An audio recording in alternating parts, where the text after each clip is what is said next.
Hello, everyone. We're going to get started in just a minute. I'm just going to give everyone just a few minutes to filter in, just 1 minute to filter in. Thank you, everyone, for joining us.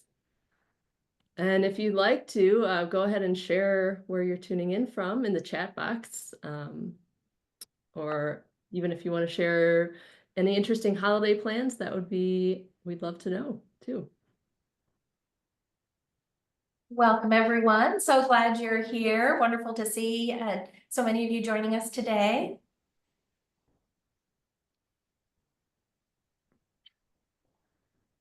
Okay, we've got people filtering in. I think we can go ahead and get started. My name is Catherine Swery, and I'm the Content Marketing Specialist at ACHS. Thank you for joining us for today's webinar, Trends and Insights Shaping the Wellness Industry 2025 and Beyond. Today we have an excellent panel that will be facilitated by ACHS President Tracy Abel. But before I hand it over to Tracy, I just want to share a couple of quick housekeeping items. You may have noticed your line has been muted. We are recording today's webinar, and muting the lines helps us ensure for better sound quality for everyone who views the recording later. If you have any questions or comments during the presentation, please go ahead and just put them in the chat box at any time. One thing to note about the chat box, you'll notice there's a blue drop-down menu that determines who your chats go to. One option is host panelists and the other is everyone. Just make sure you have it set to everyone so that the entire audience can see your comments and questions. And with that, I'll go ahead and hand it off to Tracy to get the program started.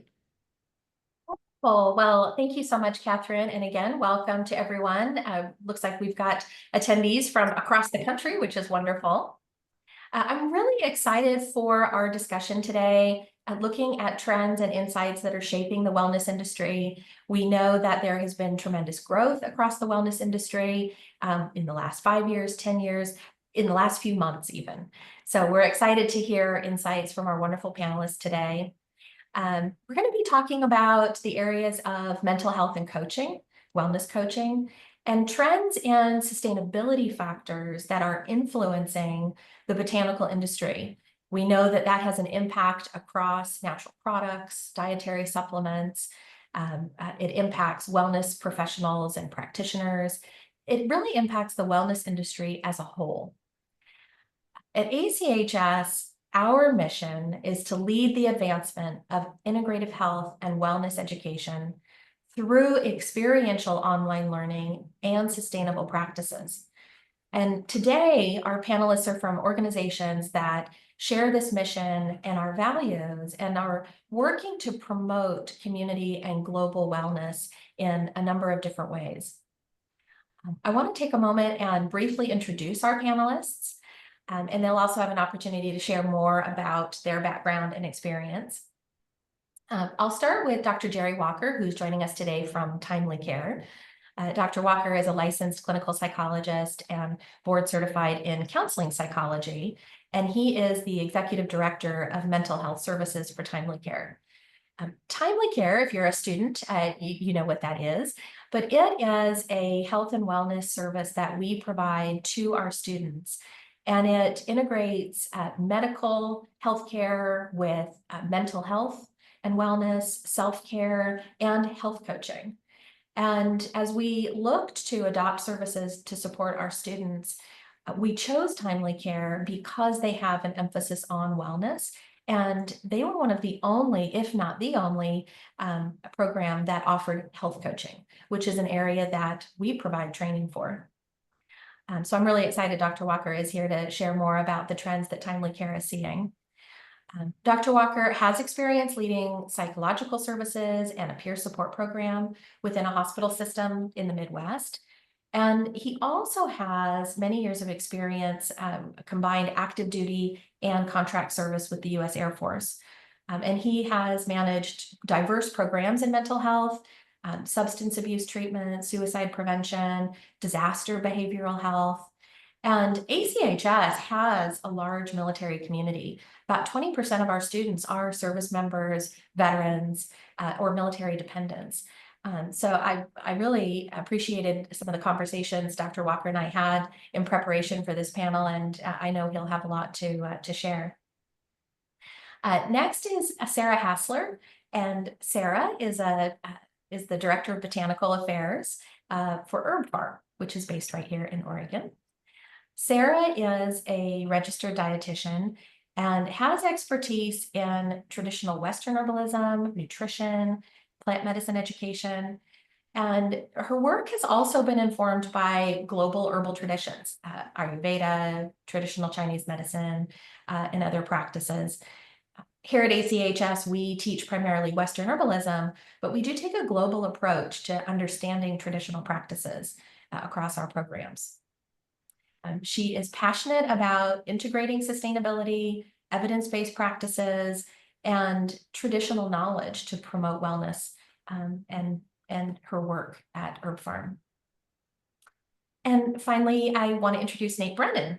Nate is here from Pacific Botanicals. He's the Senior Supply Chain Manager and oversees the sourcing of botanicals from farms across the US and globally. From our conversations and the work Nate does in the industry, I know, part of his focus is on building long-term relationships with suppliers and really valuing that personal connection and the interconnectedness of suppliers across the supply chain. Suppliers are integral in any industry, but those strong relationships are really important in the botanical world. We experience that here at ACHS in our sourcing, and we've really seen the global impact of sustainability issues on the supply chain. Nate is also a board member for the American Herbal Products Association and a member of the Sustainable Herbs Initiative, which ACHS also participates in. We're represented by our Dean of Herbal Medicine, Dr. Judith Thompson, and it is a phenomenal program. So we'll share more information about the Sustainable Herbs Initiative in our follow-up to all of you. There's lots of opportunities to get involved and be part of the global sustainability initiatives for the botanical industry. So again, I really appreciate each one of you being here today, and I'm excited to get started. What I'd like to do now is invite each of you to share anything else about your background and experience that you'd like our attendees to know, and begin by telling us what you are most excited about in the wellness industry's direction for 2025 and beyond. And I'll start with Jerry. Great. Well, thank you so much for that introduction, Tracy. Like you said, I'm a licensed board certified clinical psychologist, but I've done more than just clinical work. So a lot of industrial organizational psychology, looking at the comprehensive health of individuals within large organizations. And so that's allowed me to step out of the more or less clinical or medical side of the profession and think more holistically and comprehensively about what it means to live and function well.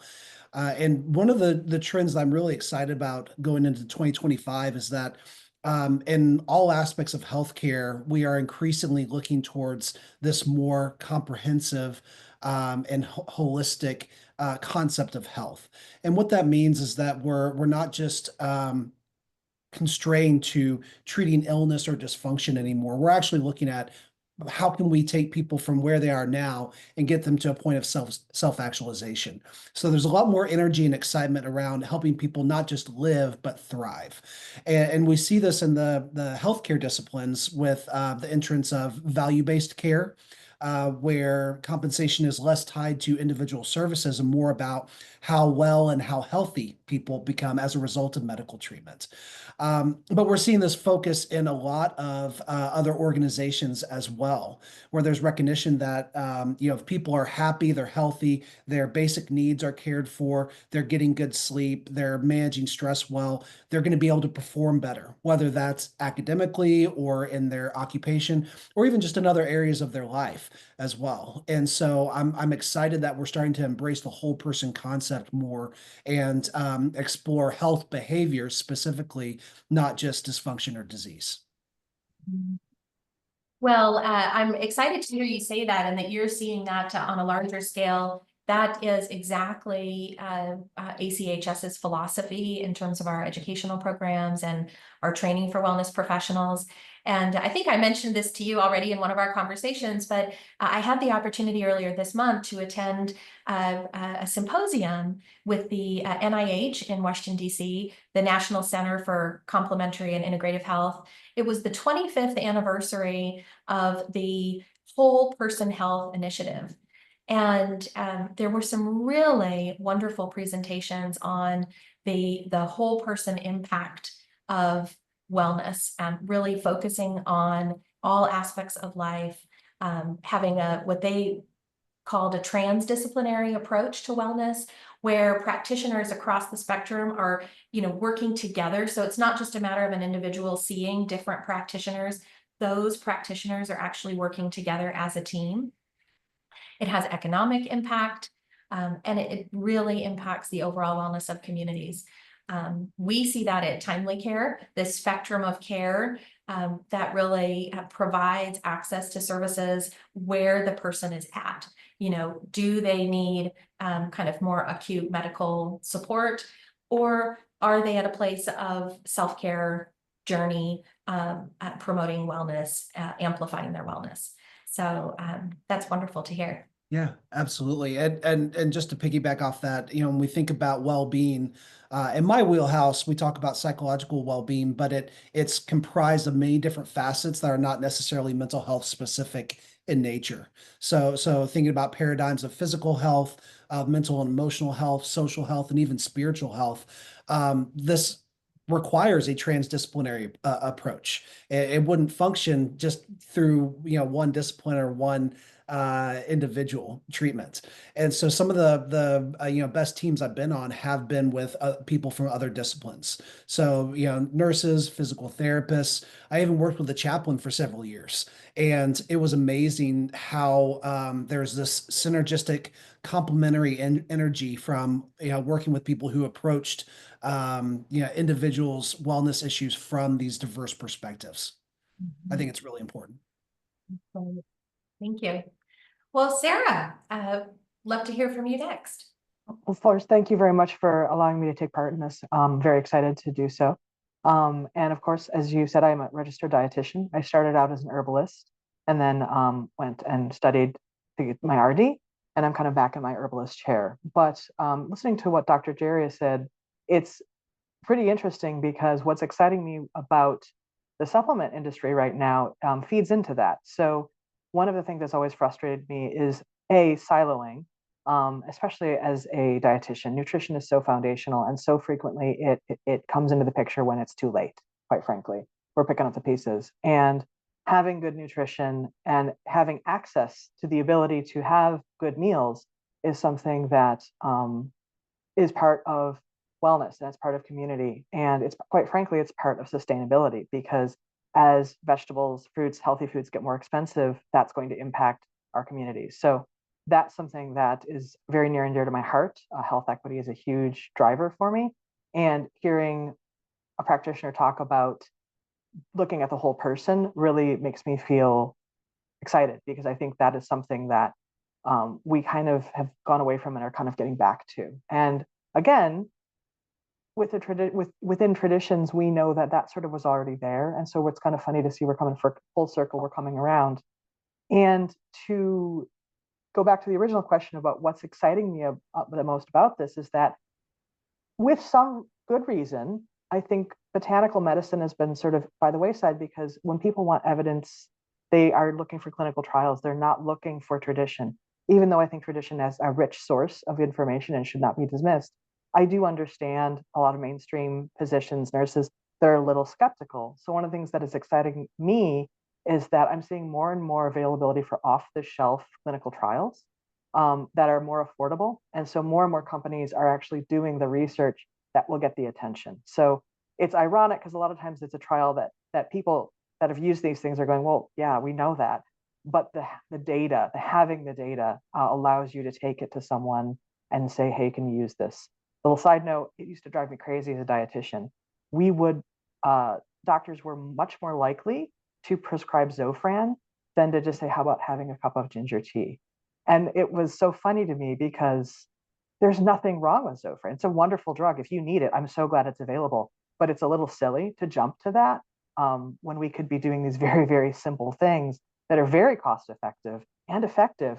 But because it's not part of the standard of practice, it's not done. And so I'm excited about that.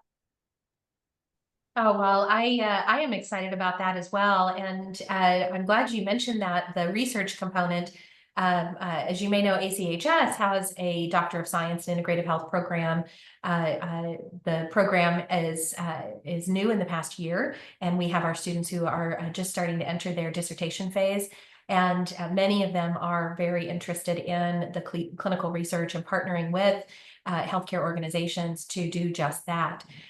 We've also seen some of our master's students pursuing research. I know one of them did work with the NIH and obtained a grant for doing that research. So, you know, our focus is evidence-based practices while considering traditional medicine. And so it is encouraging to see an increase in that research and accessibility to doing research. Yeah, the accessibility is key. Quite frankly, clinical trials have priced most people out, most organizations out. It's too expensive. And so we are seeing in some ways some of those costs come down and finding unique ways and new ways of doing trials that are a little more accessible. And I think that's just going to continue as we move forward. That's great. Thank you. Well, Nate, we're excited to hear what you think. Yeah, for sure. So yeah, thank you again for hosting us here and for the great introduction. You know, 2025 has some wonderful things coming up, I think, within the botanical industry in general. You know, more access to regenerative organic certified ingredients, organic ingredients. We're seeing a lot more attention paid to the overall systems that make up the botanical network, whether it be, you know, as Dr. Jerry alluded to, you know, the overall health of the system itself, where we're looking at, you know, how to better support farmers in order to equate to, you know, higher yields and crops and more effective botanicals on the back end, because, you know, a struggling farmer equates to struggling crops. And so, as Dr. Jerry said, you know, we want people to thrive more. And so there's a lot more attention being put to how we can make growing botanicals more effective, because ultimately all the products and all the drugs that are created are based upon the plants that are grown. And so there's a lot more attention of the overall system approach of the health of farms right now into 2025 through regenerative organic certification primarily. And regenerative organic certification is a certification that, you know, organic is the baseline for the certification, but there's also a soil health component, there's a worker fairness component, and there's an animal husbandry component if you're dealing with animals. And so, you know, as we look at the health of the farm, it's not just the health of the farmer themselves, but it's also the health of the soils and the microbes that you're helping, you know, that are essential for plants to grow successfully. So we're really looking forward to more access to these ingredients moving forward. I believe it's, you know, over 1 million acres certified with regenerative organic certification now, and just the attention to, you know, again, that systems thinking approach to sustainability and to sourcing of botanicals, about, you know, how does my impact of sourcing from, you know, the United States or from a different country, how am I able to better support a farmer in that network that I can only talk to, you know, once or twice a year or so, or visit once or twice a year? How can I support them better? Is it through, you know, more access to mental health through our supply chain? Is it through economic benefits? You know, more collaboration that's happening within the industry. I started at Pacific Botanicals about 14 years ago, and when I started there, you know, there's a lot of secrecy in the industry where things were grown, where things were coming from, how to best grow. Unless you knew the networks, it was really hard to get that information. And so what I see in 2025, which started in 2024, and, you know, the work through Sustainable Herbs Initiative and some of the collaboration with a lot of good players in the industry, is that the transparency of sourcing and farming is becoming more evident, and it's leading to more it's leading to better practices on the farm level and more support of the supply chain in general.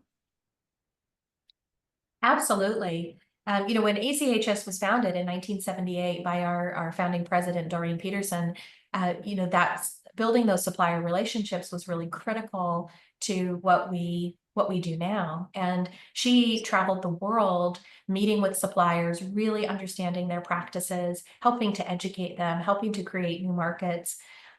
It really demonstrates how interconnected each of us are. I think the collaboration and partnership is really essential. This is a time when we do all need to be coming together. We all have the communities we serve. I think there's space for all of us. And we're going to be more successful working together. It is the individual farmer's success. It's also the interconnectedness of the farming community as a whole. One of the things I know I shared in our initial conversations was, for instance, here at ACHS, we source all of our essential oils, and we also have a pesticide-free standard, and that's a 0 threshold for pesticides, and that's uncommon across the industry as a whole, and it's becoming increasingly difficult to obtain pesticide-free. And it's not that the farm itself is using pesticides.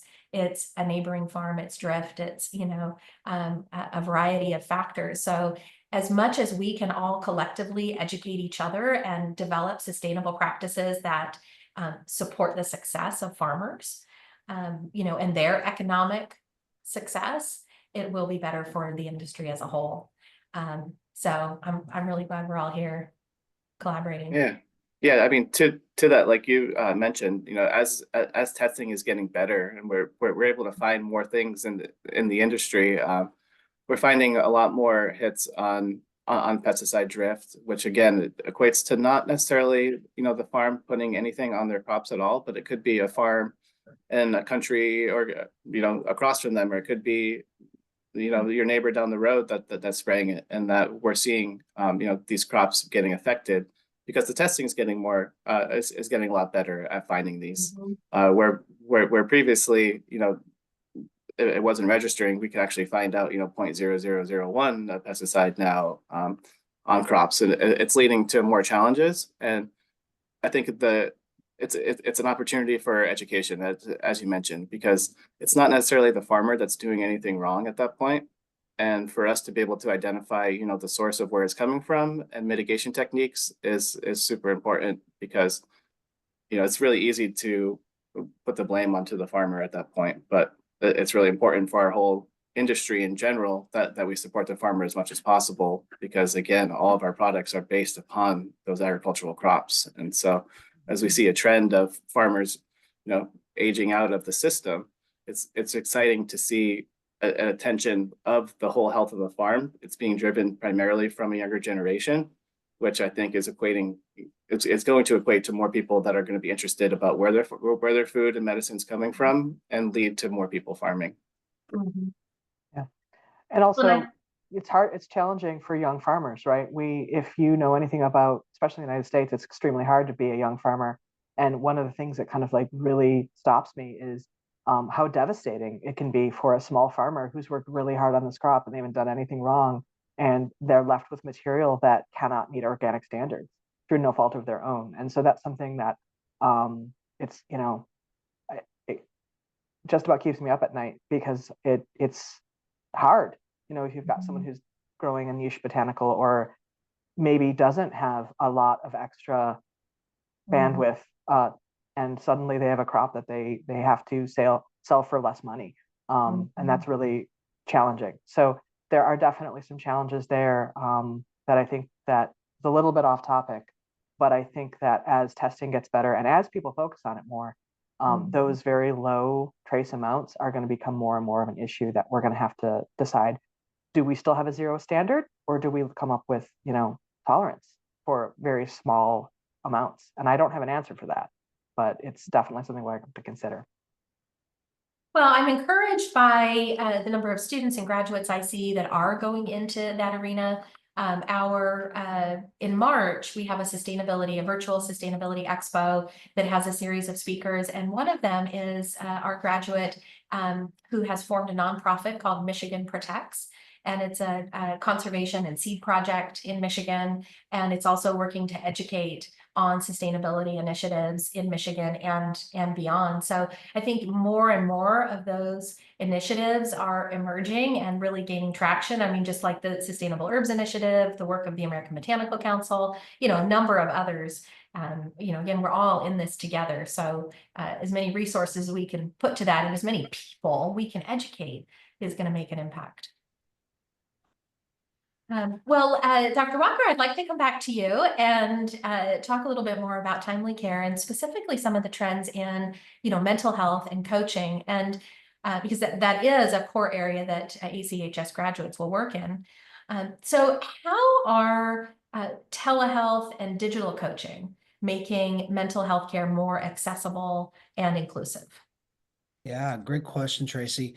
We're constantly looking at the outcomes from our work and the trends of the mental health trends of our student population. So just to recap, timely care primarily works with students in higher education. So college students in community colleges, public and private schools, graduate disciplines. So like, professional schools like law, dental, medicine. So we've got a pretty wide range of clientele, but they all seem to have a lot of the same issues or concerns. Relationship issues are probably number one that we see across the board.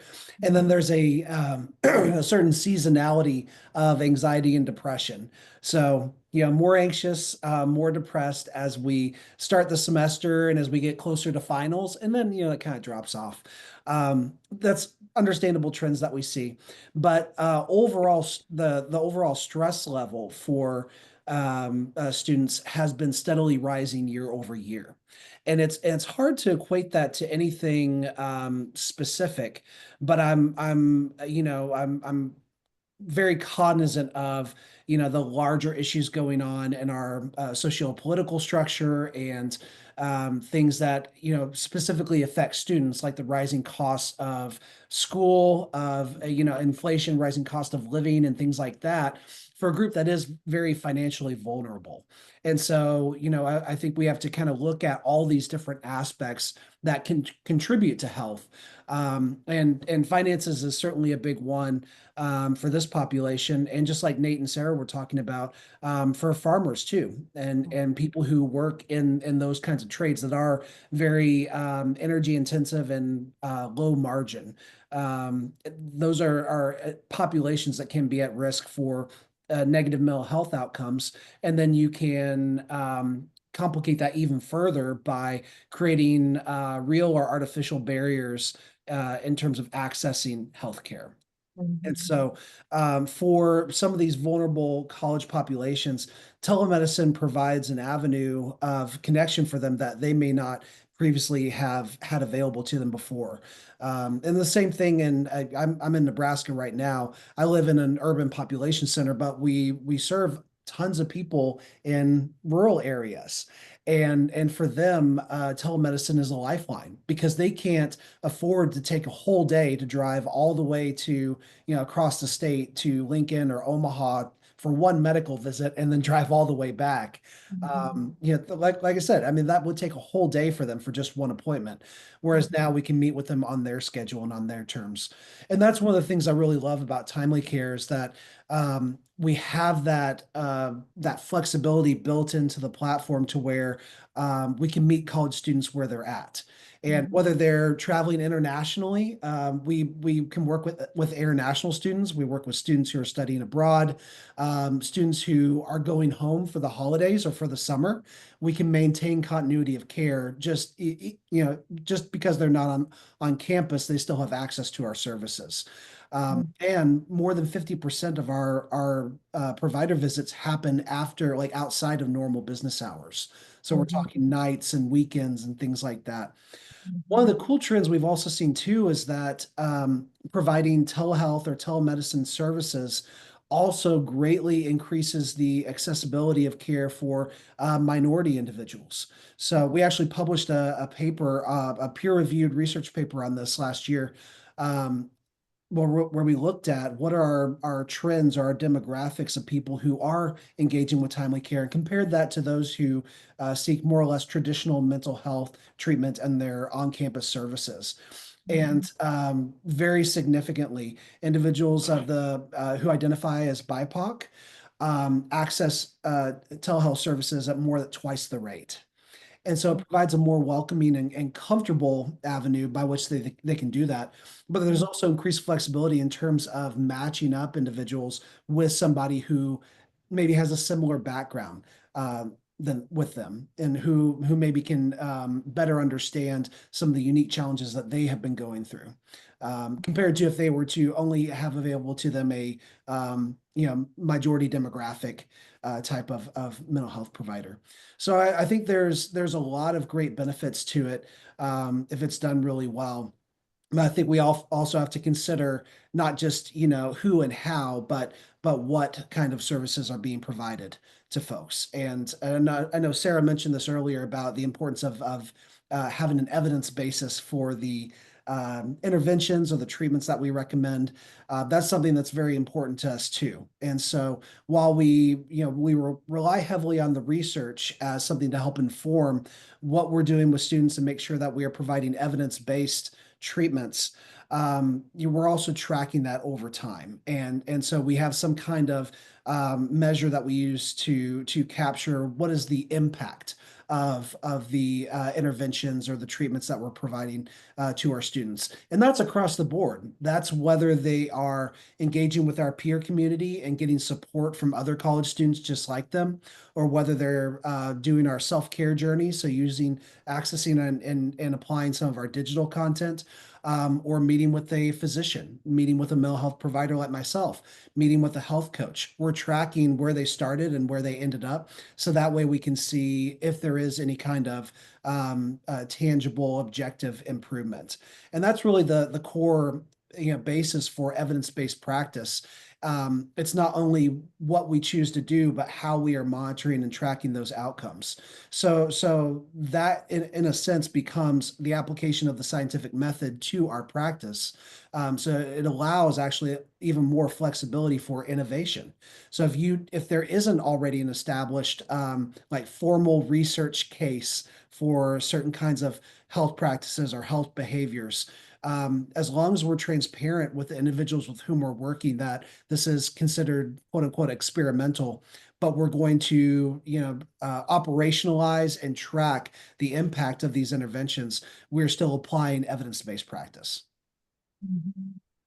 Well, I absolutely agree, and I think we see a lot of graduates who are they have a private practice or they work with other healthcare professionals, and they're more and more offering services via telehealth because of the convenience. It also provides more opportunities to share information on an ongoing basis, nurture a wellness plan.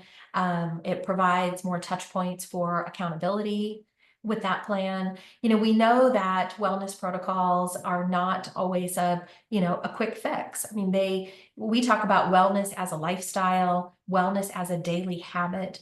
It isn't something that you take the magic wellness pill and immediately, you're on a wellness path. It really is a lifestyle.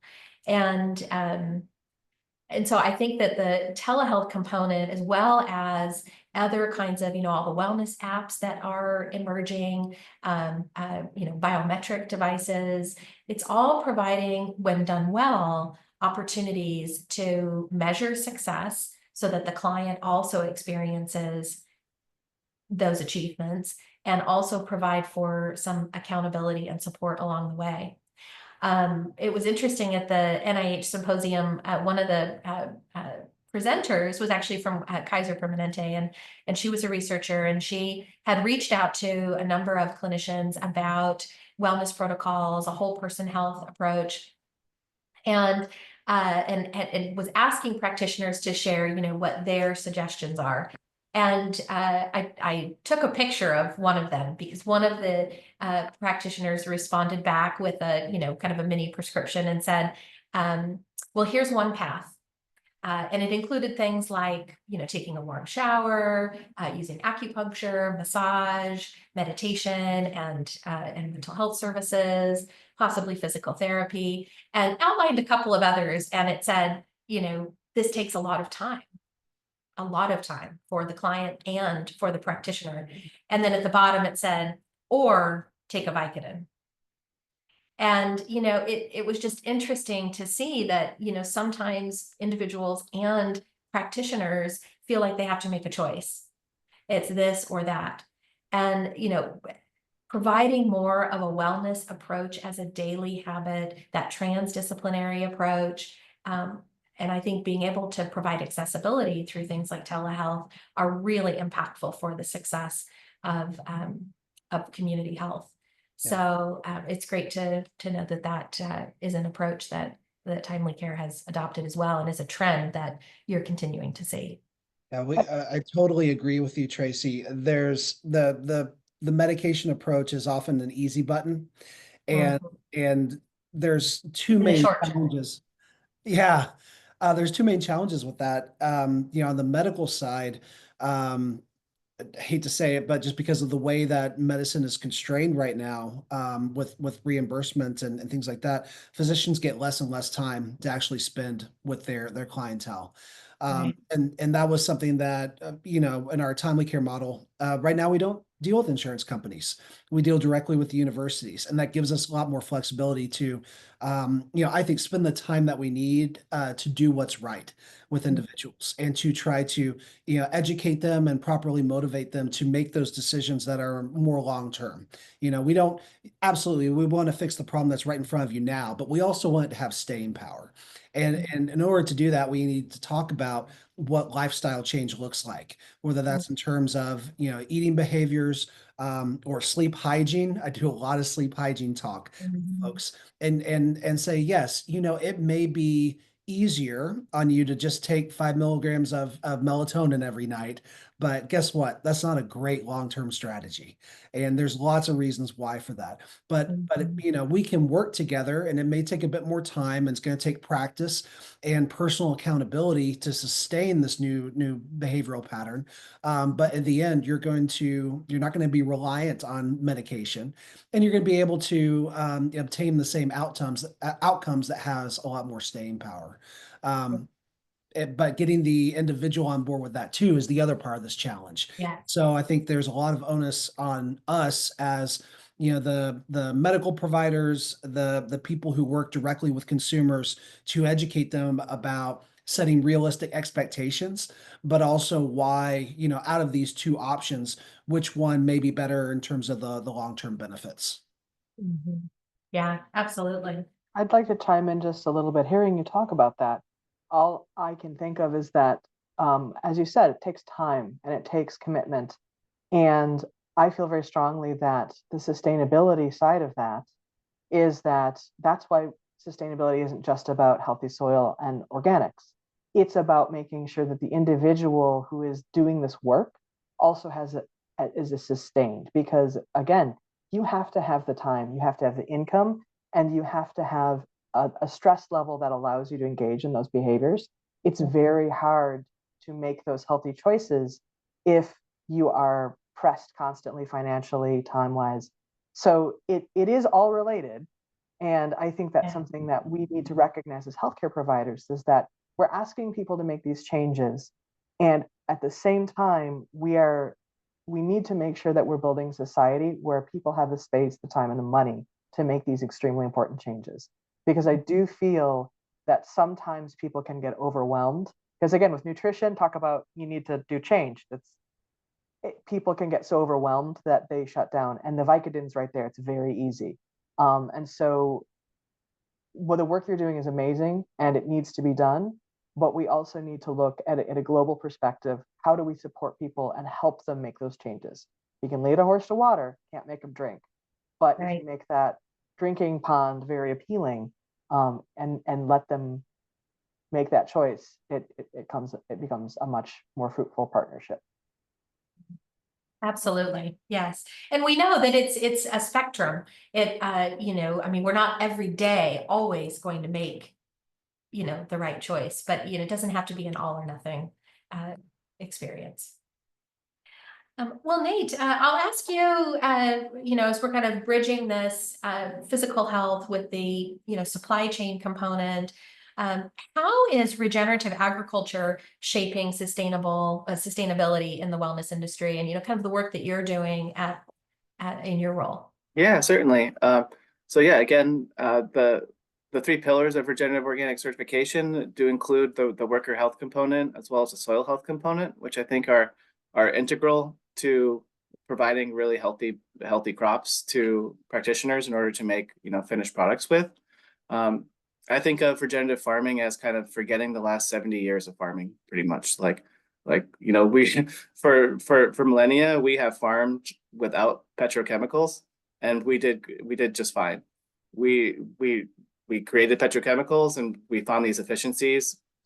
We didn't necessarily think about the outcomes of soil health or how these crops interacted with our say gut biomes once we started eating these crops. And so we see that regenerative organic farming is, how can we work with the land more? How can we work with the systems of the earth in order to maximize potential of the health of our crops and of our farms? We do see climate change significantly impacting farms around the world through yields, through health issues, through being able to get historically used crops that we've used for medicines. Just getting them out of the countries where they're grown now is becoming harder and harder to do. And so, we see that regenerative agriculture and sustainability is leaning back more into those traditional approaches to agriculture, where you won't need to source petrochemicals. And we see that on the back end, and this is where I believe a lot more research can be done as well, is to show how the efficacy of regeneratively grown crops are equated to better health products on the back end compared to conventionally grown crops. We see also that with regenerative agriculture and improved soil health, that there's the potential for increased carbon sequestration with your soils at that point, and that would also equate to better outcomes with climate change, versus the standard model of inoculating soils right now and kind of killing all of your microbiome in order to be able to use sprays throughout your farms. So yeah, I do see regenerative kind of forgetting the last 70 years that we've been farming and moving into an approach of working more closely with the land, and ultimately thinking about, again, the whole system of the farm, not just how much a yield can I get off this crop, but how healthy is each component of that farm doing. And ultimately, it's in my opinion that's going to equate to higher yields, healthier farms, healthier systems throughout our supply chain. And what I think about hearing that is that consumer education is increasingly important as well. Obviously all of us have to balance cost, with the ability to use wellness products, but the efficacy of those products is impacted by the quality of the raw ingredients. Absolutely. Yeah, definitely. And costs are incredibly important. There is a true cost of farming. Yeah. And what we've been paying for raw agricultural ingredients has historically been undervalued. And it's led to farmers struggling. It's led to the introduction of petrochemicals because they're looking for ways to reduce their costs. At each way. And so, in the ingredient supply chain, we see this because we can source materials from different locations throughout the world. And, you're going to be paying different prices, but those prices are tied to hitting costs in the supply chain, whether it be the way that the farmer is being treated, what kind of chemicals are being used on the farm. All of these equate to the bottom line of your ingredient. And so it's really important not just to look at that bottom line of how much it costs for the product, but what's being put into those costs. Because ultimately you can buy material, without understanding of where it's coming from, and you could be, what it actually truly costs to create something is not what farmers are getting a lot of times because of the way the supply chain is set up. Yeah, that's absolutely true.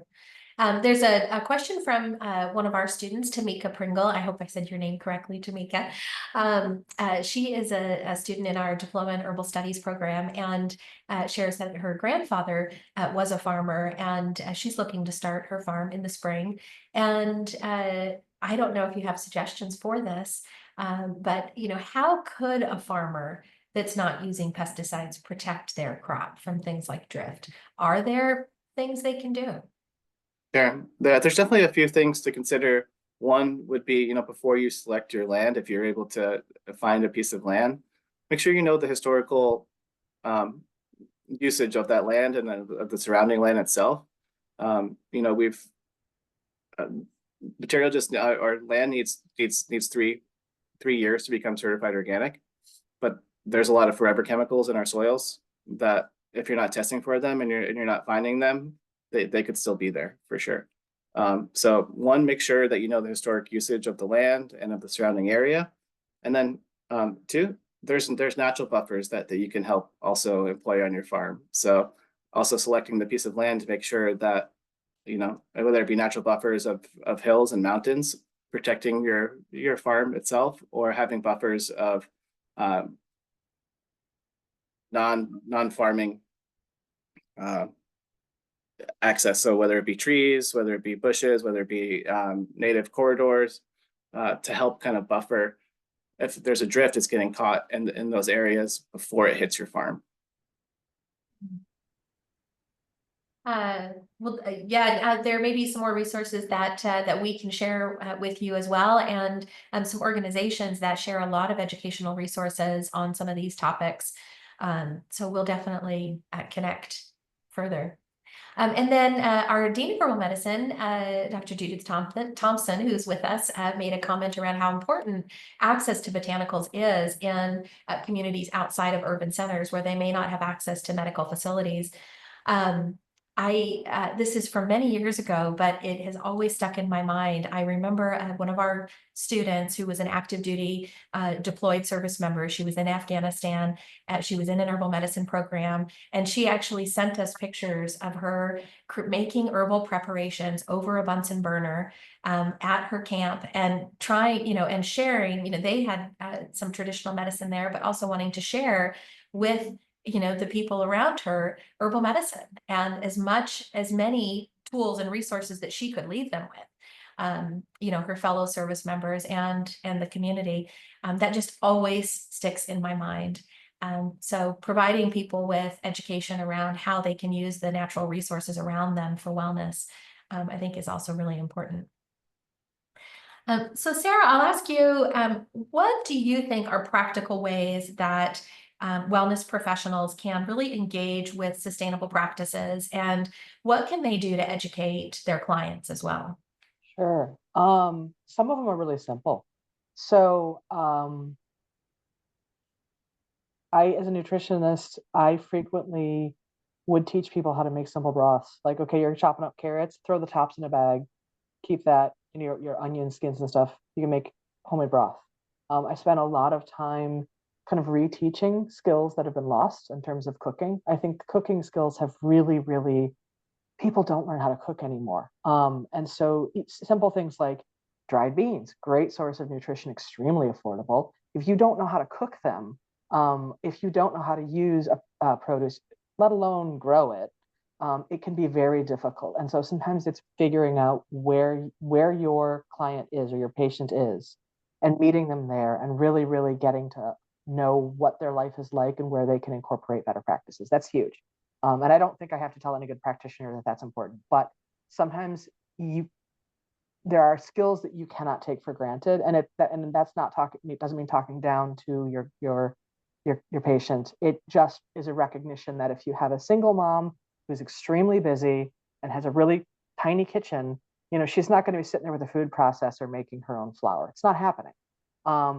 But there are still ways that you can incorporate more sustainable practices for your own life, right? So that's a first step. And I think when people start doing that sort of thing, it's easier to kind of bring it forward. Okay, well, you know now how much value you get if you do this stuff. You're feeling better. Now we're going to talk about why we might want to choose organic produce over conventional, right? Another thing is if you have someone who maybe has a little bit more money to spend, but nobody likes spending money, right? Explaining why something costs a lot. The impulse is to get the cheapest thing that's going to work, for sure. In the supplement market, in the herbal market, there's a huge, huge variation in cost, right? Why would you as a practitioner carry something that costs more? And being able to tell that story to your clients and your patients, right? You want to be able to say, I understand that this costs more than the stuff that you can get at Sam's Club or Costco, but here's why I want you to use it. And really explaining the value. And for some people, it is going to boil down to, I just need the cheapest thing that's going to work. And understanding that that's okay too. But I think really, if you understand why you're making the choices in terms of recommendations for specific products, it's easier to communicate that to your patients and clients. Most good businesses at this point have some sort of a sustainability story that you can convey to your clients. So educating yourself about that and at really knowing what you are using. And if your essential oils are such a great example. I got my start with essential oils years and years ago, and I have a lot of sympathy for you because I know how hard it is to source good essential oils. And your job as a practitioner is to sort of do the legwork so that you can be a teacher to your client. And that takes a lot of work and it takes a lot of commitment, but I also think it's incredibly valuable and it makes you a resource for your community. And that's kind of what sustainability is all about, is building these communities and building these networks where people know where they can go to get information. They know they can trust you. They know they can rely on you. And so you need to basically be that conduit. Americans in general, of course, I'm generalizing, have gotten used to very affordable, very convenient things. That's how we roll. And so when you're asking people to make changes, to not just take a pill, to make behavioral changes, to make changes in their purchasing habits, to take more time to cook, you have to be able to communicate why that's going to benefit them, because it doesn't seem like it right out of the box, right? It's very convenient to get a chicken sandwich at a drive-through and then go home and sit on the couch. And if you're really burnt out, maybe that's the choice you need to make that day. But we need to make sure that we're telling a story, and being informational storytellers, I think is the way I would put it, to get people to understand why they need to make these choices and why it's important. So Absolutely. I could ramble for a long time on that, but that's just, you have to have a reason for doing it and you have to communicate that reason. That right there is a great concept to really keep in mind, for practitioners and for all of us. I really feel like we could talk for a very long time. I know we don't have too much more time. We've got a few more minutes. I want to ask Nate the same question, because I know when we talked, you had some ideas about how, wellness professionals can contribute to some of these sustainability initiatives and the botanical industry as a whole. So what would be your recommendations? Yeah, certainly. So there's a lot of great organizations that are doing great work to try to understand where botanicals are coming from, how we can better support them, the efficacy of them. If what we're doing as well, and what I think a lot of students might be able to help engage with us would be through case studies that throughout the botanical industry. A couple that we've been looking at lately have been case studies about how to better support wild collectors in Appalachia, whether it be through additional funds at the beginning of the season, help them be able to pay for gas in order to get to where they need to harvest a lot of botanicals that are intrinsic to our industry, or whether it be supporting a farmer ahead of the season, through education, through monetary, to help them with costs throughout the farming season so that they're not struggling throughout the whole year. A lot of farming systems in the US right now in the botanical industry is you let your farmer know at the beginning of the season in January what you need for the year. They'll grow the material, they'll harvest it, they'll dry it, they'll send you a sample. This is, now we're looking at October by the time the plant is grown and dried and processed. And then they won't get paid typically until, another 30 days after that. So they won't get paid until November, starting in January for all the work. And so an idea we have is, what if we pre-fund that farmer a little bit? Would that equate to, a better outcome of yields for botanicals?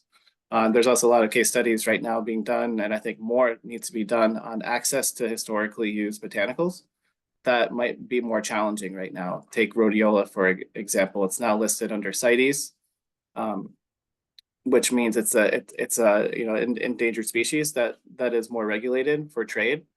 It's a historically used botanical. How is, what other botanicals might be able to be used in order to, find the same efficacy, but without using that botanical anymore? So there's also a lot of interest to be had in wildcrafted items versus commercially grown botanicals and the efficacies there, because growing a wildcrafted item is much more sustainable than going out into the woods and collecting it from its native habitat. But there's a lot of differences when it comes to constituency and primarily constituency and overall usage of the product itself that's made from it. And so I think, a lot more research needs to be done in order to find, one, more botanicals to be used, two, how we can better support our systems and just get a better, deeper understanding of it, because, all this stuff takes time and it takes money, and not a lot of people are necessarily putting the attention to it, but all of it equates to higher yields, better supported farmers, better supported systems. And we just need to be able to, prove that on the back end. Mhm. Absolutely. Well, I think case studies are a significant area where our students and graduates can contribute and are already starting to contribute. So thank you for sharing that.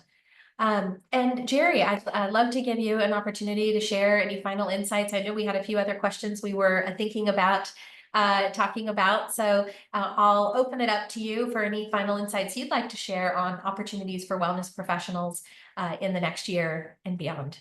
Great. Thanks, Tracy. I think my parting shot is that there is no one size fits all approach. Everybody is different. Everybody's different needs. Not everybody has the same physiology either. And so, for all of us, I think it's great that we keep our minds open and that we think about, okay, yes, this may be the quote unquote traditional route to go when we're working with individuals, but there are other options out there. And I think we can, all of us in the wellness industry can do a better job of informing our patients, our clients, our customers about the diversity of options in front of them, and to help them make an informed choice about what works best for them. Now I'll caveat that and say, there are certain like health conditions that may, require traditional medical interventions, surgery, certain kinds of medications. And so, not any one of us are going to say like, yes, this is a panacea and it works for everything. But that being said, there for the large majority of, health and wellness needs, there's more than one approach, there's more than one option. And so I think the extent to which we can be flexible and understand what, the needs are of the person in front of us and think about them from that comprehensive picture, I think the better job we're going to do of actually empowering people to live and be well. Mhm. Absolutely. It really is that transdisciplinary approach to support individual, community, and global wellness.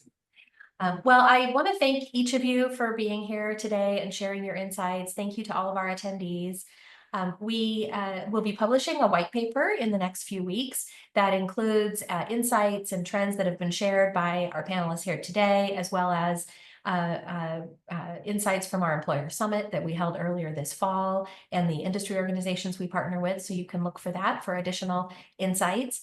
And also, again, I want to invite everyone to attend our Sustainability Expo in March. Hopefully you're on our mailing list and you'll be receiving information about that event. It brings together experts from across the field, practitioners, and the supply chain. And we just think it's so important that we all really work together collaboratively. So thank you again. Happy holidays to everyone. Wishing you a very wonderful new year and much abundance and joy in 2025. So thank you again, everyone. Thank you very much. Take care. Thank you, Nate, Sarah, and Jerry.